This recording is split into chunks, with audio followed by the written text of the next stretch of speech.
This week on the Mike Wise Show, Lakers owner Jeanie Buss unplugged. We'll talk about her losing the trifecta of all time, her mother, David Stern, and Kobe Bryant. We'll share stories of the Lakers' return to the top of the NBA once again. And basically, this is probably the most personal interview I've ever done on the podcast. Now that the Lakers have secured banner number 17, the purple and gold are back on top of the basketball world. And we are joined by the boss woman herself, Lakers owner, or should we say Lakers governor, Jeanie Buss. Welcome back, Jeanie. Thank you for that distinction. I like governor because I'm not the only owner. There's co-owners, my siblings, and other Lakers shareholders. And so thank you for governor, but I am the one governor, yes. And you're the majority owner, right? My family is, the family trust, yes. I can say with factual certainty that you're the first female owner, governor of a franchise to win an NBA title. And I don't think that was made as much as it should have been after you guys won. I think that it's a barrier. It's a milestone. Yeah, I mean, for me, I don't look at it that way, but I know when I was younger, how much it meant to me to see women in powerful positions. That inspired me. So, I welcome that if I'm inspiring young women to say, well, if she can do that, then I can do whatever it is that I want to take on. And if I can be an inspiration for that, then I welcome it. I look at it, I mean, I think it's great, but I also look at it, all the heat that you and, for instance, Linda Rambus, the executive director of special projects, a good friend of yours, wife of Kurt, but a very important person in the Lakers organization, first of all. And I almost felt like when things were going poorly, I wondered if some of the criticism bordered on misogynistic. And did you think so? I absolutely agree with that. There are members of the media that cover our sport, our league, who follow all the other governors in the league, but don't follow me on social media, or have never asked to interview me. And I just think that it's like, oh, she doesn't matter, who cares, even though the Lakers franchise in itself is important. I do think there's still that barrier there, and that just takes time to evolve and to change, because I think younger generations don't look at gender as something that divides. It's gender is not something how you look at a person. It's the person that you look at, not their gender.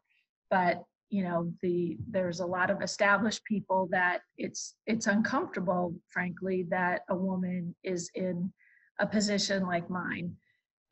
Thankfully, I would say in the NBA, in terms of the league and the other members of the board, I think we have a very progressive league, and we have great representation, and in terms of board positions and NBA positions. So I think it's changed a lot since I got started in this over 30 years ago.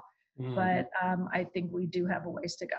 I think people forget too, you were part of many meetings, many unreported meetings that all went toward either an acquisition, or whether or not you hired somebody, or whether you were part of the business long before you became the governor of the franchise. And I think people forget that. And even when you're, you're still as regular a person as I can imagine for the things you've done in life. It was almost like a humility that people couldn't really see, because you were doing a lot of you were doing a lot of shit behind the scenes. And I just think it's good that you get credit for it now, knowing you as I do. Thank you, Mike. We go way back. You've seen me in action. So, I appreciate that you fill in the blanks for people who are just now hearing about me.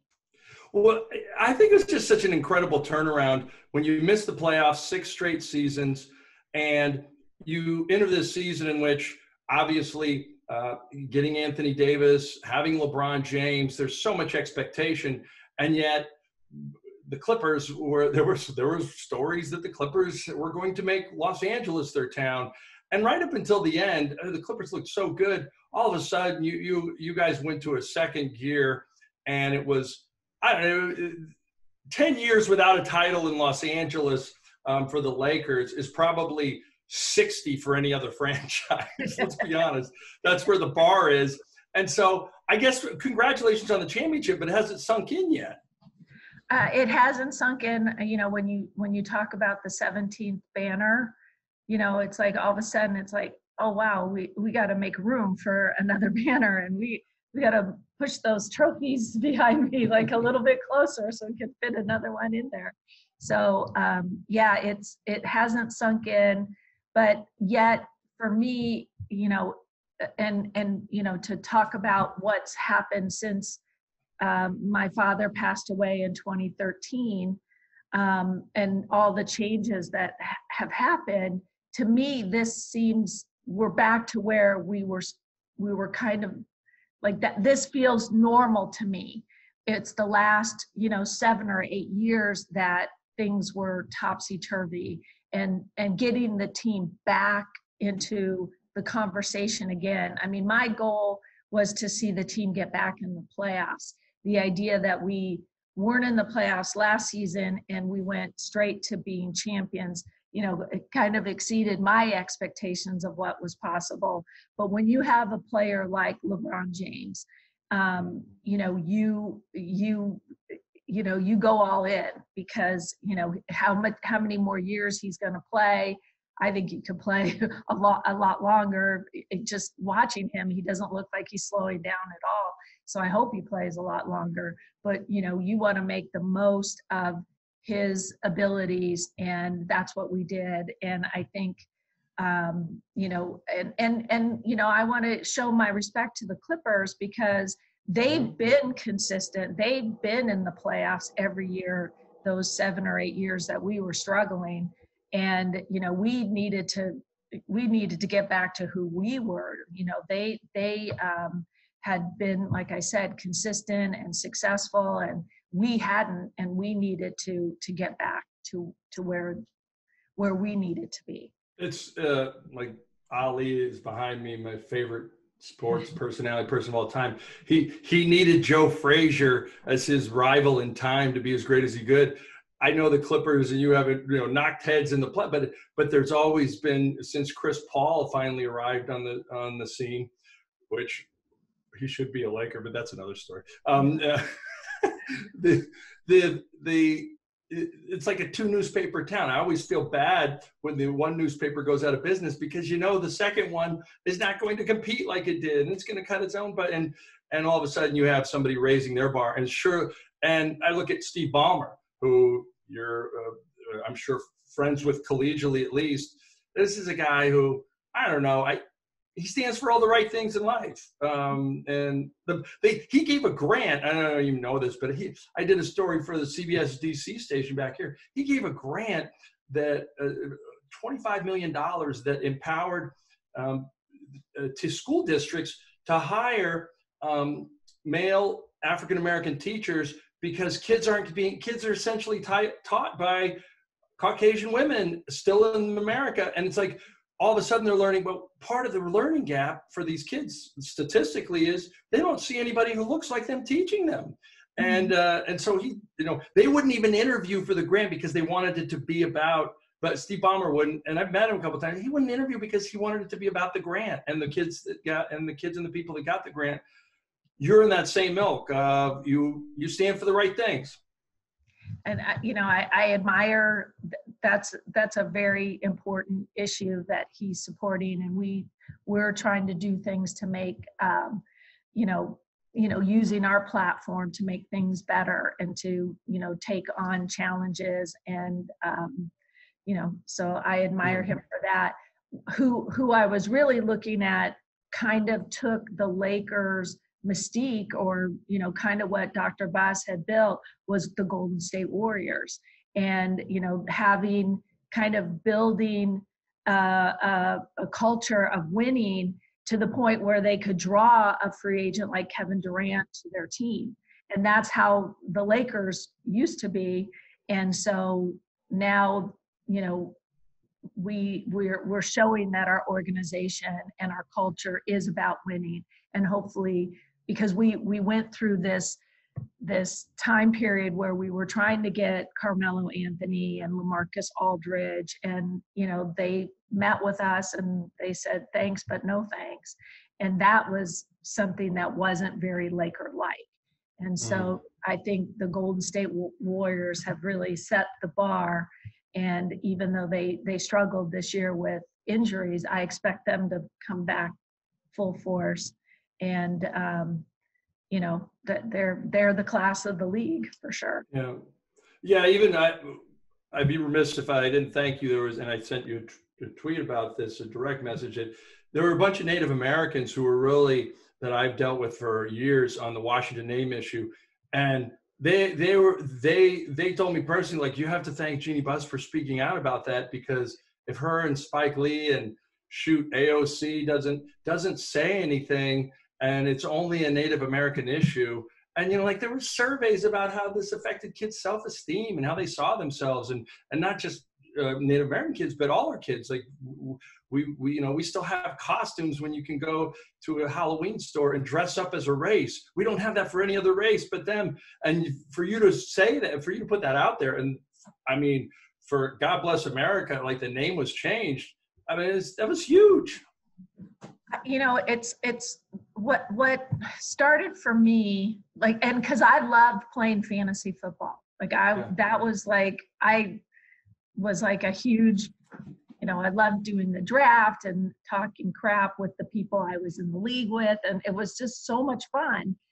But when the whole Donald Sterling issue came up, I don't know if you remember, but there was the Clippers were in the playoffs, and the team didn't know how to react. They didn't want to represent this person who clearly was showing them disrespect. That's right. They almost didn't play. Right. And so what they did was they turned their jerseys inside out. Okay. Because they didn't want to wear something they were ashamed of. And that, like, all of a sudden it clicked to me that if there were players on the Washington football team that felt that way, and every day they had to put on a jersey that they felt disrespected people, it just, all of a sudden I was like, I can't play fantasy football anymore. Well, the first year I said, I just won't draft any players from the Washington team. That will be my. You were like the referee, Mike Carey, Mike Carey wouldn't work Washington's games secretly behind the scenes. Yeah, for the last 8 years of his career. And he was one of the best officials. And his crew, he asked the league, I think it's disrespectful. I don't like standing on that headless, that Indian head in the middle of the field. And he wouldn't work. And people found out about this later. And I'm thinking, you guys missed out on one of the best officiating crews as a fan base. I didn't even know that, but I just couldn't. And then the next year I thought, wait a minute, I'm punishing players on the Washington team by not choosing them on my fantasy team. And it's not their fault. They're not the ones, like, they got drafted there, they signed there. Like, it's not their fault, the name of the team. So then I thought, okay, I can't support the league when they allow this to happen. And so it wasn't like I could change anything. It was just like, personally, if there was one person in that found it offensive or hurt them, as in my position with the Lakers, I would never want any fan to feel insulted or demeaned in any single way. And so that's where I couldn't understand why the business was allowed. It was just, like, nobody spoke out about it. And, you know, I made, you know, my statement about it and how I felt about it. And I tried to talk to as many people as I could. But, I'm glad that finally there was the realization that a change needed to be made. And I know it's different. I don't believe there's issues with the names of, the chiefs. That's a sign of respect, but it was the identification of a person by their color racial skin. slur. Yeah, a lot of Native Americans just right. don't like the whole, sort of being mascotted. Sort of they feel like it unpeoples them almost, like and it's sort of at some point. I get it. It's their religious and spiritual practices, and I'm still waiting for a team called the Fighting Whiteys, which has not happened and will not. God bless. The thing was, I was going to ask you all these newsmaker questions to make this interview go national. You and Phil Jackson, do you still talk? Will LeBron retire Laker? And unfortunately, what's going to come out of this now is the amount of time the Lakers governor spends on fantasy football. And I think it's disconcerting, and I think it's really sad. Well, it's like I can't play fantasy basketball. So like it was like a kind of my outlet. You're right, because you're an owner. Exactly. That's crazy. I didn't even think about that. It was the only thing that was safe for me to do. And I give it to the league that like it's so much fun. And I think and also you have to remember we had a 20-year period where we had no NFL team in Los Angeles. Yes. So, like that was my way of like, watching football, because we didn't have an LA team to cheer for. And so, Team United, that was my team name. That was my football experience. So I will get back into fantasy football now that changed. I love it.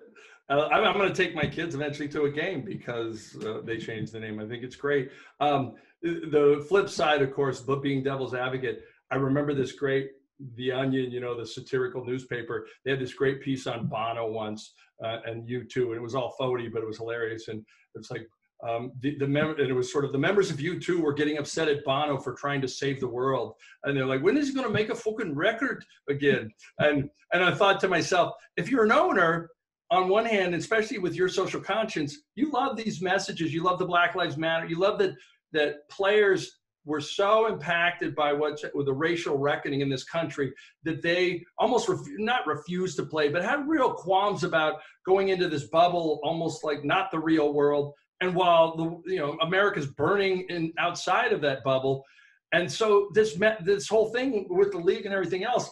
But is there also a party like, okay, LeBron, we know you're trying to save the world. The reason you are able to be have such a platform and be an entertainment mogul now and all these other things is because you're a freaking basketball player. We need you to be a basketball player. Do you ever think, does that ever go in your mind, or he has a balance in his own head about what's right?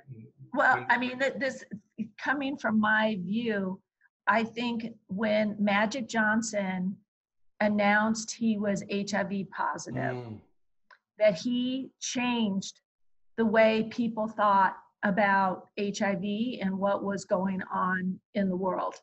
And he saved lives, and he moved the ball forward. And he didn't have to do that. He could have kept it quiet. He could have, said, I want to spend more time with my family, and just disappeared. But instead, he embraced it, and he used his platform as a beloved basketball player to literally change the world. And so from that day forward, it's, the power of our basketball players and them embracing, that leadership role or not. There's some that don't want to do that. And it has to be a personal choice that we allow them to have that platform. And, and I think in this, the coronavirus, this pandemic, I think Adam Silver should be nominated for a Nobel Peace Prize, because the decision he made to shut down the league, I think made people realize quickly, this is no joke. Like, we have to take this seriously. And he probably saved thousands of lives by making that decision, Because the country shut down after that. Exactly. And so, the leadership at our league has been consistent in terms of, yes, we are an entertainment sports, company, but that we have a platform and a way of reaching people in a way that others don't. And, there is some kind of responsibility to use that for the betterment of the world. I think LeBron is so heads and shoulders above it as well. In my mind, when he put on the hoodie with Dwayne Wade and the Heat and took that picture, that was almost, to me, it was like the renaissance of social conscience among athletes again. Like, obviously, they aren't the barriers that Jim Brown and Muhammad Ali and Kareem and Arthur Ashe and all these John Carlos and Tommy Smith faced weren't there because of the economic power of athletes, but still there was this real sort of I don't know if Michael Jordan said it or not, but Republicans buy sneakers too, was this whole idea of don't offend either side and don't be convicted in your public life, just have convictions in your private life. And LeBron said, no, we believe this Trayvon Martin thing was awful enough as a team and as an organization. I thought, like, there was no Black Lives Matter at that moment. There was no Ferguson. There was no George Floyd. There was, we weren't looking at ourselves like we're looking at ourselves now. And I think LeBron, I give him so much credit. I think on basketball wise, just how many more titles does he have to win to have his own statue outside Staples Center? This was my dad's goal when he bought the team in 1979, was to give Los Angeles a team that could be part of the conversation in the NBA. He felt that there was such an East Coast bias, that people only cared about the Knicks or the 76ers or the Celtics. So, the idea, in his lifetime, his dream was to surpass the Celtics in terms of titles. And unfortunately, it didn't happen in his lifetime. And, LeBron is, somebody, I've only recently really got to know him as a person. And I admire him so much, because we had dinner about a year and a half ago, and he talked about, he knew the Laker history since he'd been in the league, but he'd done a real deep dive into how this organization came to be, and learned about my dad. And he was really, he said to me, what your dad built is something really special. And the idea that he left you in charge of it is really such a compliment to you. And I hope you realize that. And I think that he's taken on that, what the Lakers mean to Los Angeles, and wanting to get us over the hump, which was to, now we're tied with the Celtics in terms of titles, but maybe take us to, to be greater. So I think there's a lot of inspiration that he has in terms of getting the Lakers franchise, a franchise that he respects, back to where they belong. And that's kind of what he said to me right after we won the championship. He hugged me and he said in my ear, that, we've set out what we wanted to accomplish and we've done it. But, I believe that there's more in there, and, we'll just have to wait and see how everything unfolds. I mean, every team, wants to win a championship, and it's very difficult to win a championship. I think this particular year was the most challenging ever that we can imagine, being isolated in a bubble, and, sticking through it really showed the resiliency of this team and the commitment that they made to each other to see the process through.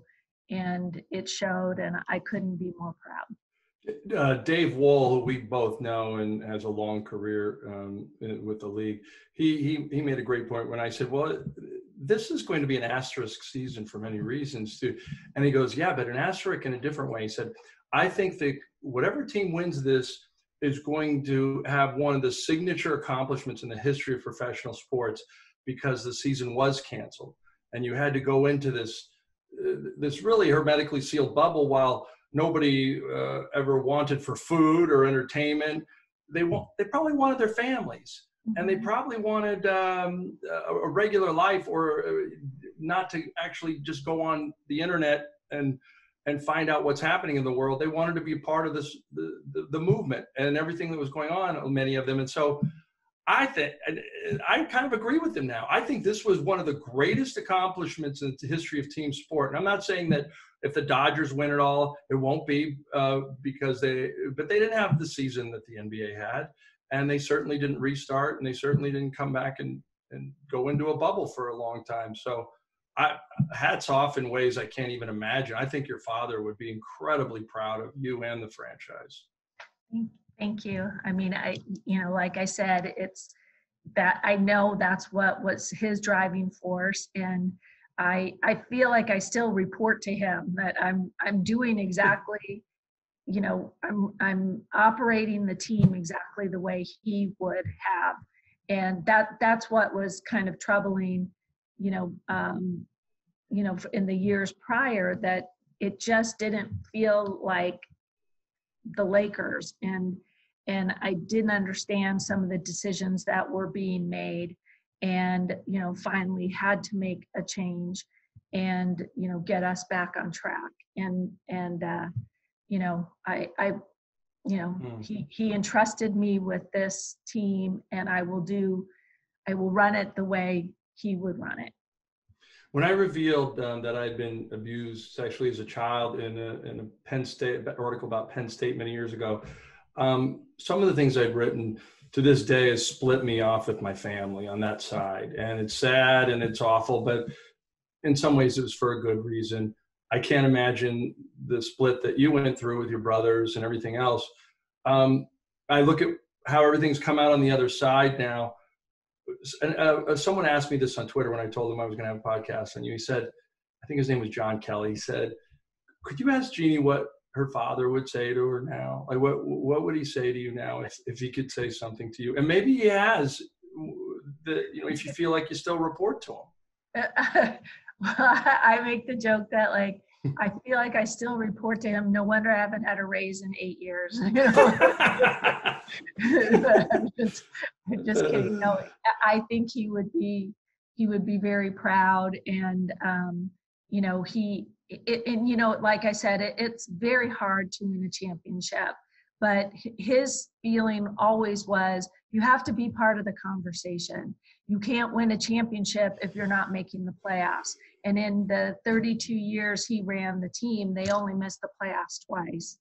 And, here we went 6 years without being part of the conversation. So, it's like I didn't understand what was happening and the decisions. We had a great coach in Mike Brown, and, very defensive minded coach.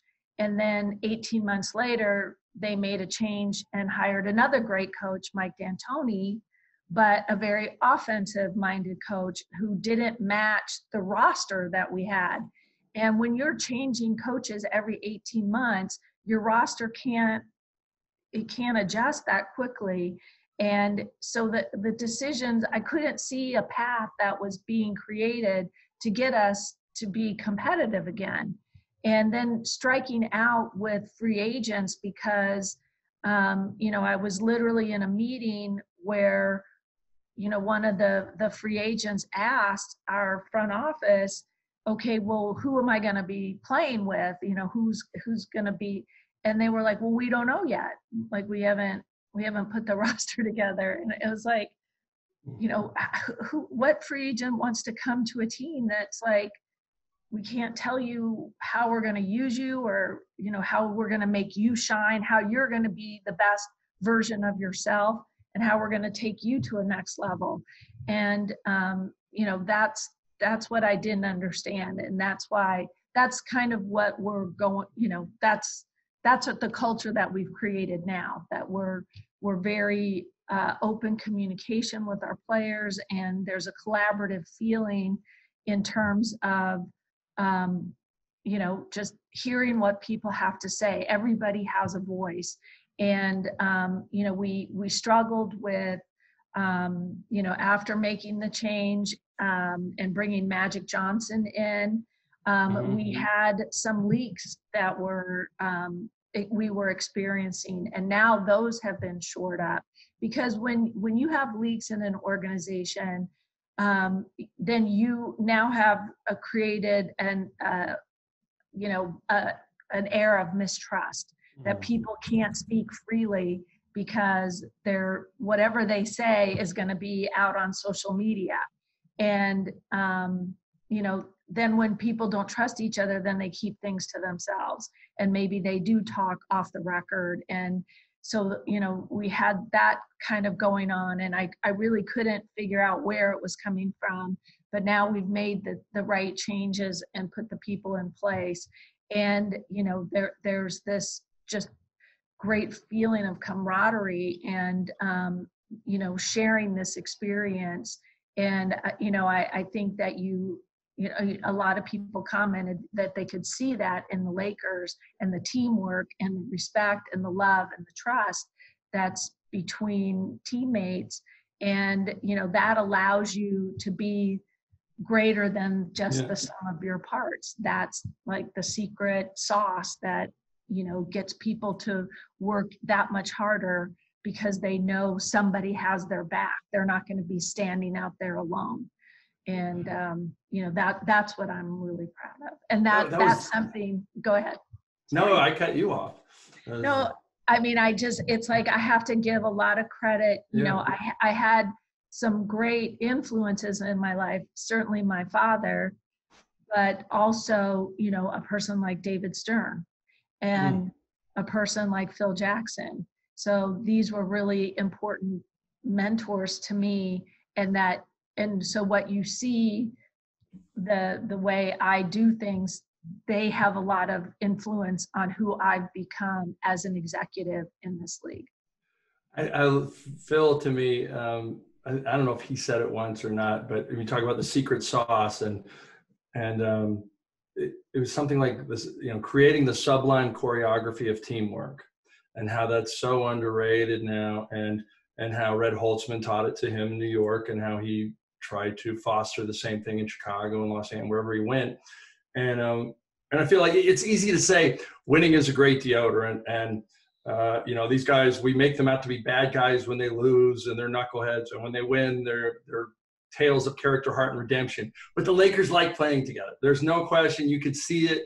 And I'm not saying every team that wins it all likes playing, but this was, you know, this felt like the Warriors a few years ago, even before Durant, because they, you know, it was sort of like, it didn't matter who got the ball and what time, if you could put it in. And I mean, it's the Alex Caruso character, you know, like he's very talented on his own. He could probably score 20 a game for another franchise somewhere, and yet he fits in, and all these guys fit in their own roles.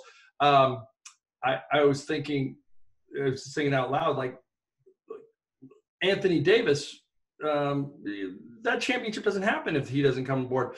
And Michael Lee, my friend who now went back to the Washington Post, one of my favorite basketball writers and a good friend, he made a great point. He said he was the perfect complementary all-star future Hall of Famer for LeBron, because he let LeBron be LeBron. He wasn't going to get in his way, and his personality is such that he's okay being quieter, and, you know, and yet he's a lead by example player. I think that was such an important acquisition, and people can say what they want about getting his friend to play with him, and Rich Paul represents both of them. But let's be honest, that was an acquisition that, irrespective of their relationship as people, it made sense for all the right basketball reasons. You know, for me, like, probably the most difficult part of this job is to, you know, participate in player trades. And we had this young core that, you know, I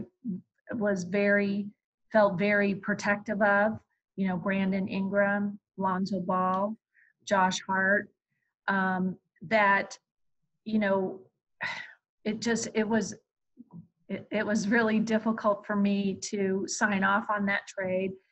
But to get a player of Anthony Davis's talent, you have to give up great talent. You know, that's how trades work. And, you know, so one of the lessons that my dad was always trying to teach me was my dad was a great card player, and, you know, was even on the, you know, World Series of Poker. Like, he was that great of a poker player. And he would try to get me to learn how to play poker, but I'm a horrible gambler. I'm a horrible bluffer. I can't do that. It's just not in me. I turn red. I'm not a good liar or bluffer or whatever. And so he'd get frustrated with me. And, you know, I really couldn't understand, like, why is this so important that he wants me to be a good poker player? So he finally explained to me, the reason I want you to understand how to play poker, be a good card player, is that what people don't understand to be a good poker player is that you have to wait for the cards. You have to have the cards in order to play a hand. And what people tend to do is they, like, you know, try to overcompensate or rush. And he said, you have to have stamina, and you have to wait things out and until you have the right cards. And he said, and here's where he goes, I know you have patience and I know you have stamina, but what I don't know is, can you go, because once you get the cards, you have to go from 0 to 100, and you got to play those cards. Go all in. You got to go all in. And so when that trade happened, you know, it also included the number 4 pick, because we had the lottery pick. So it was, you know, 4 big pieces, assets, cards. You know, my dad would say chips, you know, that you had 4 great things in order to get one. And, you know, can you make that play? Do you have the guts to do it? Can you turn it on when you need to? And so I kind of felt, hearing his voice at that moment, like, this is the time, this is when you got to play the cards. And like I said, you had LeBron James, and you have to make the most of what's remaining of his playing time.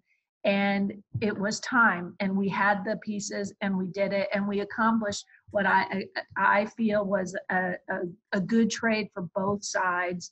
And you know, and now Anthony is a Laker, and I couldn't be more proud that he is a Laker. Oh, it's unbelievable. I just heard your dog bark in the background. We will get to our dog relationship in a minute. But look,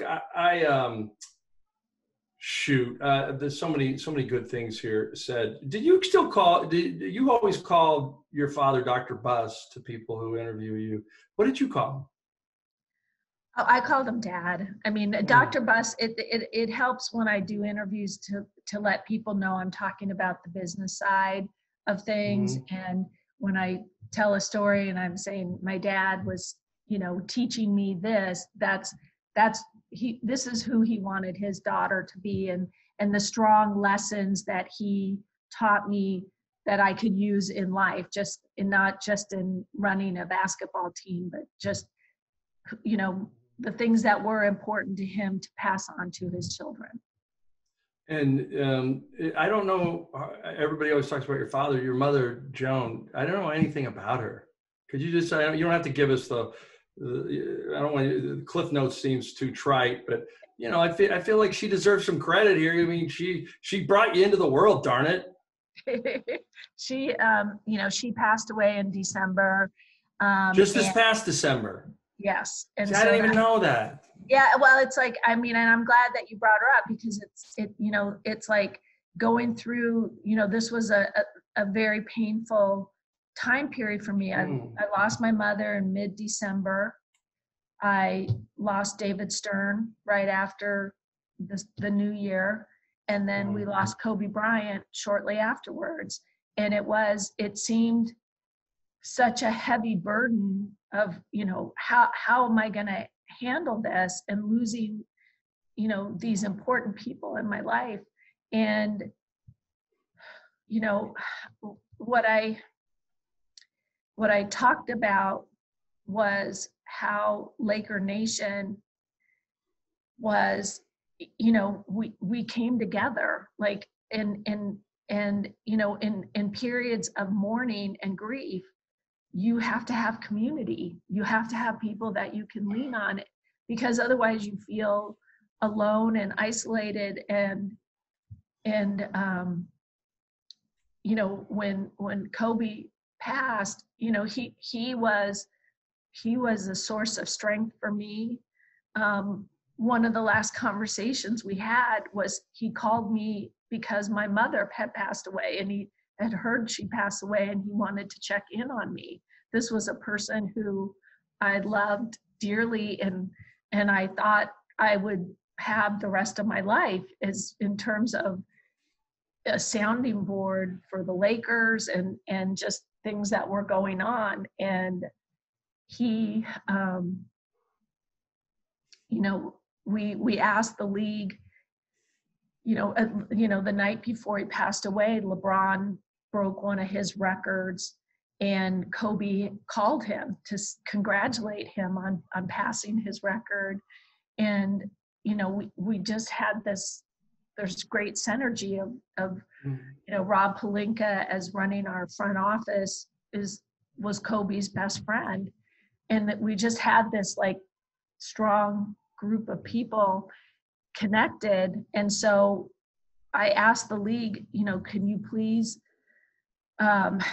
we please not play the next game? We need time. Like, the players it's really taking a toll emotionally on our players, on our staff. And, and we were scheduled to play the Clippers, and the Clippers graciously agreed, to postpone the game because we were in this state. And,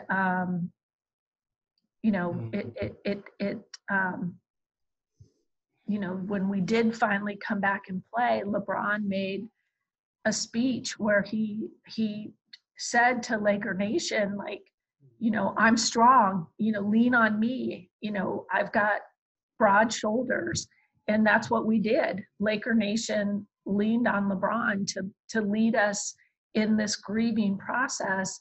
And it kind of became this, this part of this season of keeping Kobe close to our hearts. And, it was something that happened organically. Some people said, well, how did the organization tell the team to, when Anthony Davis made that game-winning shot and said, Kobe's name when he made it? I mean, that's organic. That comes from your heart. That isn't a marketing thing. That's real, and that's humanity, and that's people caring for each other in the time of grief and sorrow. And that's what gets us through it. That's the only way you get through it, is through that community and leaning on each other when we're sad.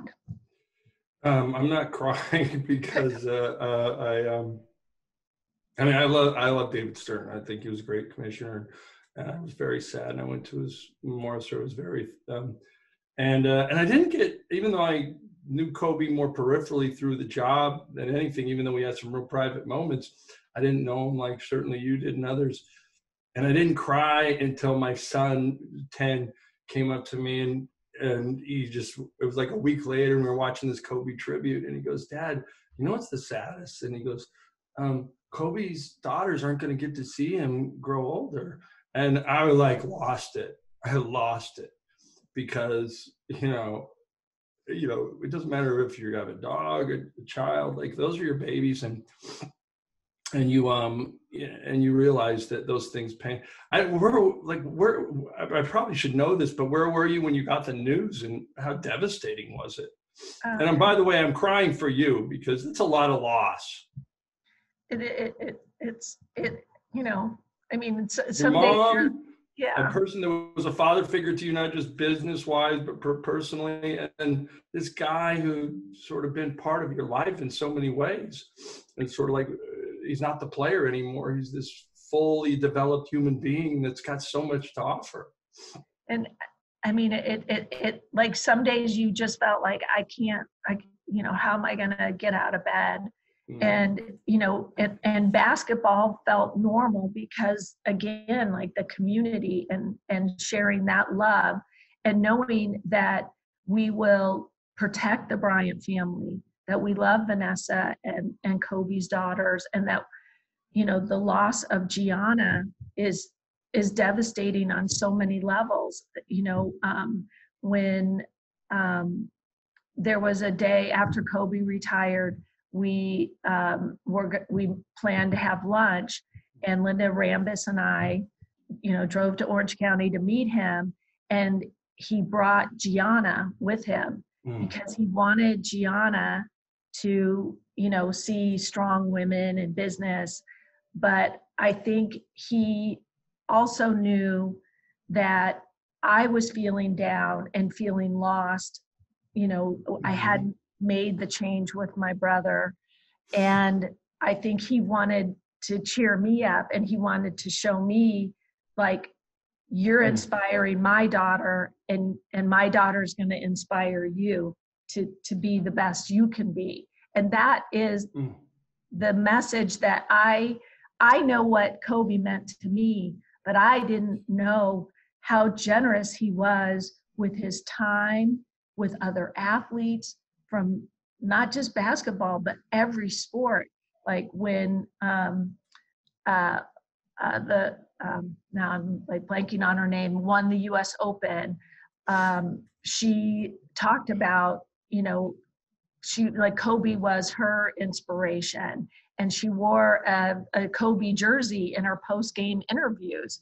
And she talked about, you know, meeting him, and she said, someday I want to be as great as you. And Kobe said, no, you're going to be better. Yeah. And Naomi Osaka. Yeah, Naomi Osaka. Sorry. I mean, what Thank a you. special woman she is. And right, and like and that, you know, I had no idea that they had that connection until she talked about it, and just hearing, you know, football players with the Eagles and soccer players in Europe, and, you know, that how he touched people. I know that legacy will never go away. Like, we will protect the family, we will love his children, and we will, you know, protect what Kobe stood for. And you know, that's how we get through this pain, because it's painful and it's sad. There are so many people that, oh, Kobe's complicated legacy. I don't know if it was that complicated in the end. I think it was very simple. Here was a guy who made an awful decision once and never made that decision again, and really strove to be a better dad, be a better husband, be a better player. And another thing that got me, I got emotional, was when, having written Shaquille O'Neal's second autobiography of 3. By the way, I don't know any 50-year-old man who has 3 autobiographies. God bless you, Shaq. But you know, that was during the time 2000 when we were writing that, when he loved Kobe the player, he hated him as a person, and they didn't get past that till later. When I saw Kobe Bryant calling Sharif O'Neal, Shaquille's son, who had a heart condition, was unsure that he was ever going to play again and had to switch college, all these things that happened to him. When I saw Kobe checking in on him all days, and Sharif sharing the text, man, here's this guy, like, he really loved Shaquille O'Neal's son, a person who was really, even though they got past that, they became friends, they were really rivals in time on the same team for a while. And I don't know, man, it just, all of that together. So Joan Buss, good woman. How old was she? How long did she live? And by the way, if you got a meeting, you can cut this off at any time, but I love talking to you about your life. Oh, thank you. I'm free till 10:30, so I have another a little while. Okay. You know, she just, you know, she's a great woman, stayed in the background, just a lovely, sweet person who loved to play slot machines. She moved to Vegas, you know, She and was a lived there. she was a one-armed bandit. Yeah, she loved it. So, Or the machines were abandoned and took her money. and she, you know, she loved, you know, music, and she's just a Yeah. sweet heart. Was it hard to maintain that relationship when your parents did get divorced? Yeah, I think, you know, I'm a product of divorce, and I think especially that era of time, parents tried to shield children from the, you know, what was going on, and I don't know if that, I don't think they advise that now. Now you explain to a child that what divorce is, why mommy and daddy aren't living together, but I was just kind of left in the dark about it. So it actually led me to, when I graduated from high school, I ended up going to live with my dad so that I had time, you know, with him. And that led to our relationship growing closer, and him buying this big old movie star mansion, because he said, if you're going to live with me, I need a bigger house. So we ended up moving to this old, it was called the Pickfair Estate. It was Mary Pickford and Douglas Fairbanks. And it was, you know, during the 80s. And it like, you know, my dad was very well known in sports, but all of a sudden we became like kind of Hollywood people, and we were hosting all these kind of celebrity events. And even in the 1984 Olympics, Pickfair became one of the hospitality spots for athletes. And you know, it just kind of changed the whole dynamic. I became like you know, a tour guide of this old movie star mansion. But Mary Pickford kind of became a substitute grandmother, even though she had passed away. She was one of the founders of United Artists. And what United Artists was Charlie Chaplin, Douglas Fairbanks, Mary Pickford, and a director by the name of, now I'm forgetting his name. This is Hollywood royalty, by the way. This is all Hollywood royalty. The point was this was like the 1920s, and she had a seat at the table. She was like a powerful woman, right? That her voice was heard, and she leveraged her talent to get a seat at the table so that she could be part of the business decisions. And so she's kind of a spirit animal for me, and I've always looked up to her. That's what a story. I mean, just growing up around that. Did Phil Jackson contact you after the victory and congratulate you? I know you're still friends. Yes, he, you know, we've been texting. We've talked to each other a few times, FaceTime. He's in Montana. He is, ever since the lockdown, he went to Montana just because, you know, he's at that age that's, where they, you know, we have to be protective of him and his health. And Montana is much more spread out, easier to social distance there than in LA, but he still owns his home in LA. So I haven't physically seen him, you know, since he left in the winter, but, you know, we talk regularly. And, you know, he did text the morning of that game, game 6, he said, don't pack your bag. Like, and that, like, some people they take that as like, oh, was he saying your guys are going to lose? No, it's like, don't get ahead of yourself. You got, this game still has to get played. That's the Phil Jackson. So, you know, a lot of the wisdom that I learned from him, and, you know, just being on that side of things. Obviously I'd been on the business side of running a team. I'd been on the business side of operating an arena, but, you know, now I got into the side of how a coach thinks and how a coach approaches a season.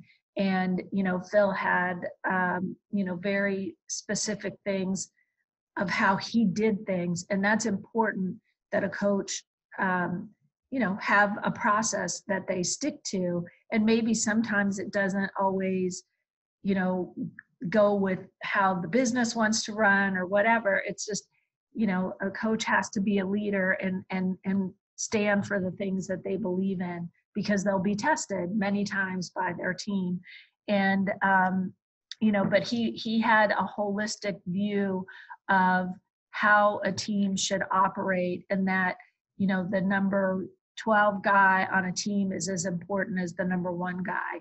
And if you can't find a way to make everybody happy and fulfilled in their role, then you can't be successful.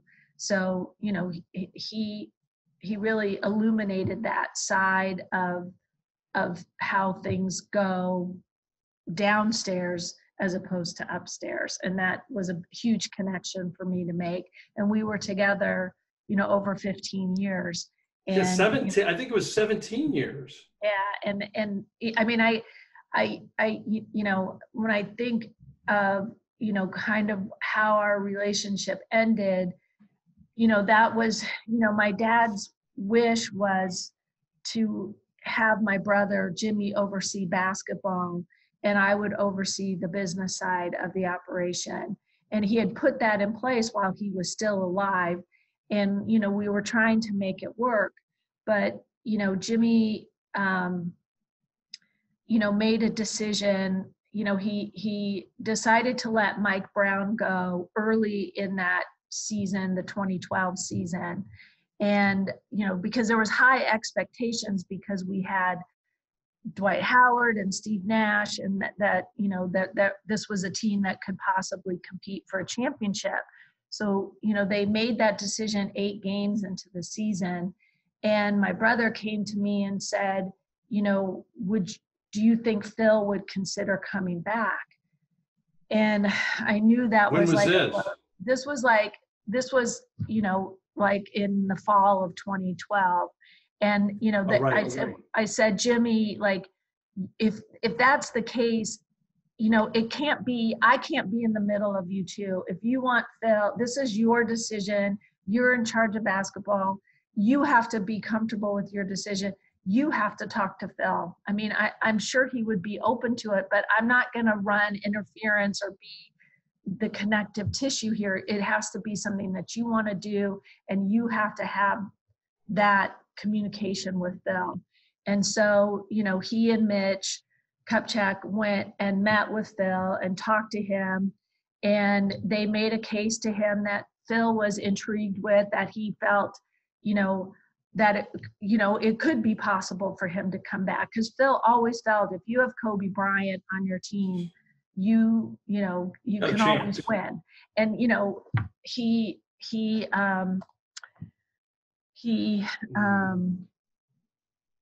Phil said, can I have 48 hours to give you a decision? And the reason Phil wanted 48 hours was because he wanted to get cleared by his doctors, because he wanted to make sure he would be able to complete a season, and he wanted to talk to his family.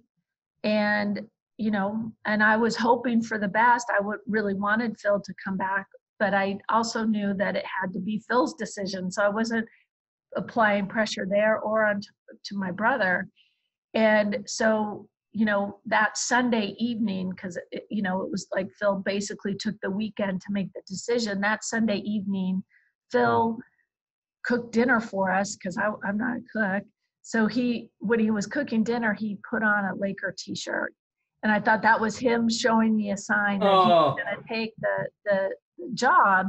And he'd asked his agent, who was based in Chicago, to fly out to LA on Monday.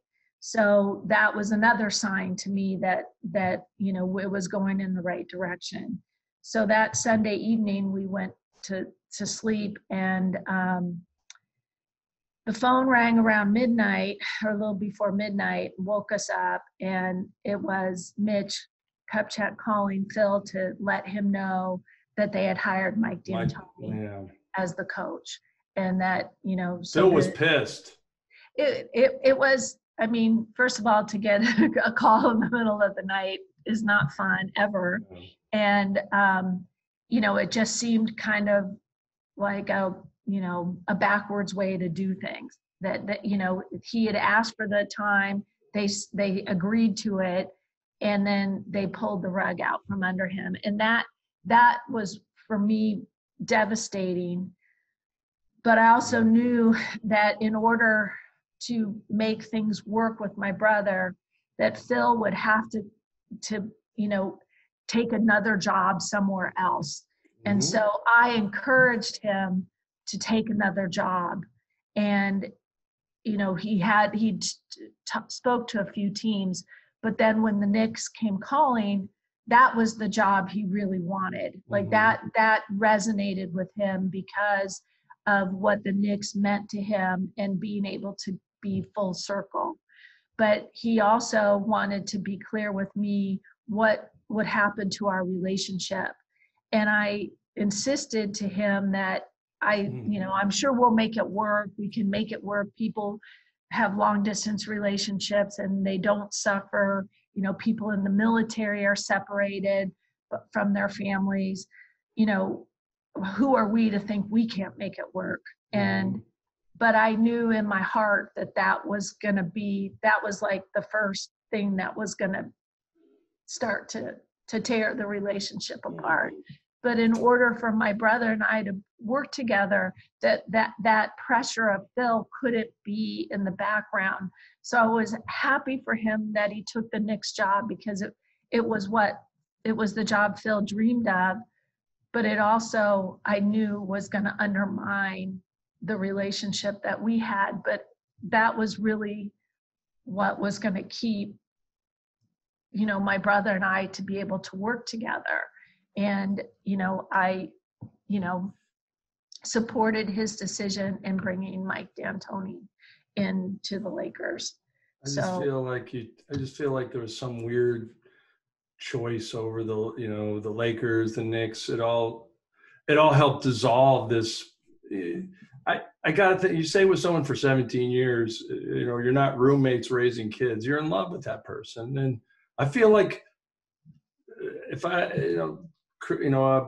push me aside if this is inappropriate, I feel like you still love him, or you're still in love with him in some ways.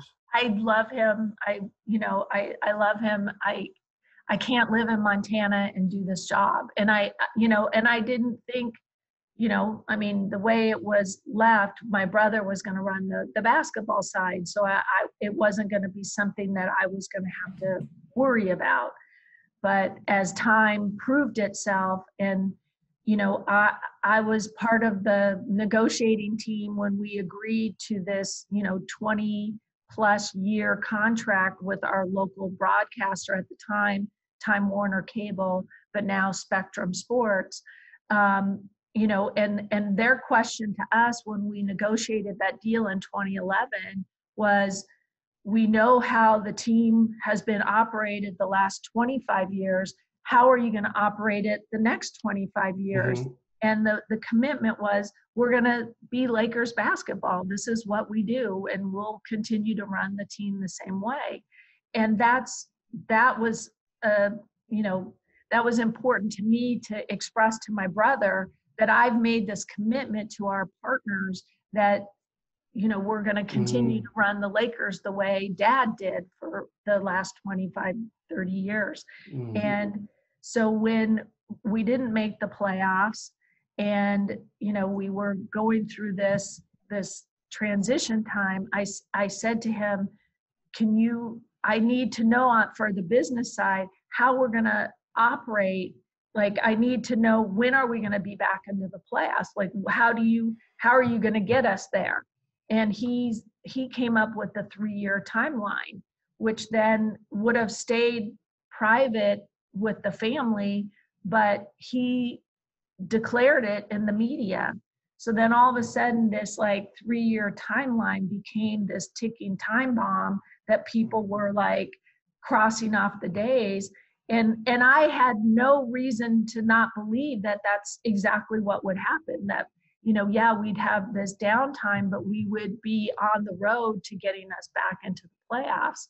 And, when it started to become clear that wasn't going to happen, and we were coming to the end, and I had told him, I said, if we can't get to the playoffs in that time frame, then I'm going to have to make a change. And he was like, absolutely, I understand why you'd have to make a change. And so we were coming to that timeline, and all of a sudden, some of the contracts that they had signed, that free agent period when the cap went up, and the Golden State Warriors were getting a player like Kevin Durant, we were signing players that weren't in that top tier all-star level. And it just didn't seem to be like there was a direction or a path that was getting us to where we needed to be. And that's when I decided to make the change. And maybe some of the pushback that people had about who we hired as our general manager and Rob Pelinka was that we didn't go through a what would be a traditional search. But if people will recall, the timeline was I made that decision right before the trade deadline, right as the league was going into the All-Star break in that February, because I was afraid they were going to make trades that we wouldn't be able to recover from. So I had to make the decision quickly. And if I'd asked permission to speak to other assistant general managers around the league, it would have tipped the hat of what we were doing. As this was all coming about, that's my right. brother, right. Now my brother was, on the other hand, mounting a legal campaign to remove me from the position that I was in. And that you fought back like anybody would. Right. And I needed, at that time, I needed Magic Johnson, who truly is the hero in this story, because he came in and stood by me and showed, if anybody knows Magic, and what a Lakers nation knows, is Magic is all about Lakers winning. Like, he doesn't accept anything else. And so they knew if Magic came back to the organization and joined me in what we were doing, that they had faith that we were going to put things in the right direction. And that's exactly what happened. So that Magic was there to oversee basketball while I battled off scene, trying to get things cleared out. And as the courts proved, the judge agreed that it was clear in the trust that my father wrote that I was to be the head of this organization, and that what they were trying to do was put the team into chaos, which would have been devastating for the franchise. It's one of the last great things that your father did, and I think I don't know, it says what he thought of you and everything else, and it's what a legacy. Oh man, we got to do a quick lightning round and get you out of here. The whole Phil thing, I had one of my most fun columns was after 2010, and you were sort of like, basically like, yeah, when is he going to pop the question? I played it with it in the column, and Phil was great with it, and you could tell that there was this almost fun back and forth of a young couple. And I thought Ramona Shelbourne, my former colleague at ESPN, and a person that you've really connected with, because she's just written some really thoughtful articles. Camelot was over. She wrote Camelot was over, and I almost felt like that too. Like there was a real love there, but it was almost impossible for it to happen because of your lives, because of who you were. Do you regret not marrying Phil? Again, it's like this, I like to say that my dad had, his children, but the Lakers were his baby, and he left me in charge of the baby. And that you weren't going to leave that baby. You weren't going to abandon that child the way you were emotionally abandoned in your own life. Damn it. I can say that because that happened to me too. So it's like, that's fulfilling for me. Like, this is, I'm single now, and but the fulfillment I get from this family atmosphere and the relationships that I've built with the people I work with the players, current players, former players. That's the, we have the family that we were born to, and we have the family we build ourselves, and this family is what feels good to me, and I'm very happy. I care about Phil, I love Phil, but this is where I need to be. Would you be fulfilled if you found a life partner at this point, or is it something like, if it happens, it happens? If it happens, it happens. It's like, yeah. I can't imagine, And I'm certainly not doing a Match.com for you. I think you could probably do that on your own. But because I feel real affection for you as a person, and I think you're just a good soul beyond the fact that you happen to be wealthy, you happen to be Governor of Lakers, but you're a good soul above everything, and I want you to be happy. Thank I know that's kind of cheesy, but damn it, I'm gonna say it. I appreciate that. Thank you. All right, real quickly before I let you go, is LeBron James going to get a statue if he wins another championship? Absolutely. This is one of these people asked me this, but I have to ask it. Why isn't George Mikan 5 championships? Why doesn't he have a statue? Do you not like his glasses? No, that's, that's something that, we don't have a statue of Wilt Chamberlain either. Like like the statues. No, and like the statues all came about because when we were building Staples Center, Michael Jordan had just gotten his statue at the United Center. And really, my dad gave so much credit to Magic Johnson, the Lakers wouldn't be the Lakers without him, that it just seemed fitting that we have a statue of Magic at Staples Center. Even though he didn't get to play there, Staples Center wouldn't exist without him. And so that's kind of what started it all. And then it's just kind of evolved. And, it's not something you can just change overnight, but we can expand and add. And, we wanted to make sure that we got a Jerry West statue and a Kareem statue and obviously a Shaq statue. And, there's no limit to statues. So that's always something that can be on the table. And absolutely, if he agreed to it, LeBron would be one of the most popular statues, I think. Until I die, I will advocate for a Smush Parker statue. I know you don't care, but I do.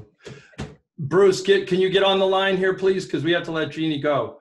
Are you there? Of course I'm here. I was hanging on every word from both of you. I took 4 pages of notes. This is the greatest interview we've ever had. This is the greatest interview we've ever had. I'm still, I love that, by the way, Bruce, I love that Jeanie is, one of her goals in life is to beat the Celtics for all-time titles. She has real trophies in the background of her office. You, however, have little miniatures that you blew up that the league gave us as media guys. And I think as a lifelong Celtics fan, you should be ashamed of yourself right now. I am in the famous picture, though, of Paul Pierce dumping Gatorade on Doc Rivers in 2008. I was standing by waiting for Mike Tirico to finish up doing radio so I could take him on the court to do interviews. And yes, so it's one of the moments I'll always remember. And I was so sorry that it came at the Lakers' expense. And my phone died, Bruce. I have no problem telling you that. You had a couple great text questions that you sent me. Can you read those a couple of those to Jeanie very quickly? Just because I thought they were really they were really thoughtful, and it was the kind of thing that I obviously asked her about LeBron and the statue. I think LeBron's going to retire a Laker. I know you hope he does. I hope he does. Just seems right. I was one of the questions I had, and again, you don't have to answer it if you don't want, because the podcast is basically over at this point. Is Magic consulted on any of the team's decisions at this time? That was one of the questions for Mike. You don't have to answer it if you don't want. No. He doesn't have an official role. That's why he can talk, do interviews and talk about other players on other teams, but he is not part of that day-to-day process. But where I give him credit is that he saw this path of getting LeBron and then building a team that would showcase LeBron and allow him to lead us to a championship. So when I say he created the path, he did. We would not have LeBron James if it wasn't for Magic Johnson. So while he's not part of the day-to-day thing, decisions, there has to be a boundary there. Otherwise, he couldn't talk about other players, but he is still somebody that I'm close to and that I love dearly. Man, was that ever a full stop? I could have gone on another couple hours. She was so engaging. Thank you very much to Jeanie Buss for sharing some time with us. Thanks also to my producer, Bruce Bernstein, as well as our talented editor, Tom Phillip. This doesn't get done without both of them. Please listen to all of our Pure Hoops media shows.